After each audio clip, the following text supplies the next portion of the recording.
સુરતમાં 12મા વિશ્વ યોગ દિવસની ઉજવણી કરવામાં આવી। કેન્દ્રીય મંત્રી સી.આર. પાટીલના અધ્યક્ષસ્થાને કાર્યક્રમ યોજાયો। કાર્યક્રમની અંદર સાંસદ મુકેશ દલાલ પણ ઉપસ્થિત રહ્યા હતા। ધારાસભ્ય મેયર માયાબેન માવાણી પણ ઉપસ્થિત રહ્યા હતા।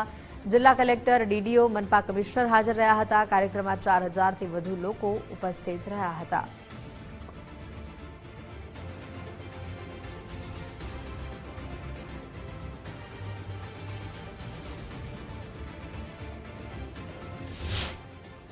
આજે 21મી જૂન 12મા યોગા દિવસ તરીકે ઉજવવામાં આવ્યો છે।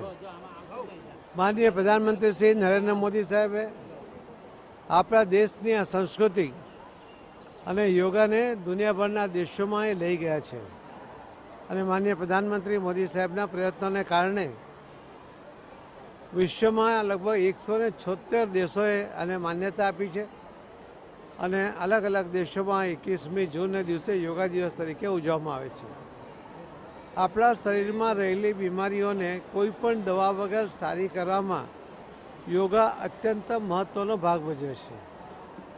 યોગ્ય રીતે જો યોગા કરવામાં આવે તો શરીરની દરેક બીમારીઓની સામે આપણે લડી શકીએ અને એમાંથી સાજા થઈને બહાર નીકળી શકીએ એ તાકાત એ આ યોગામાં છે।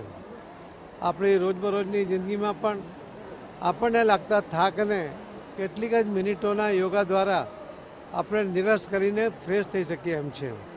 આપણા શરીરના દરેક અંગો, મસ્તકથી લઈને દરેક અંગોને પણ આરામ આપવા માટે પણ આ યોગા મહત્ત્વનો ભાગ ભજવે છે।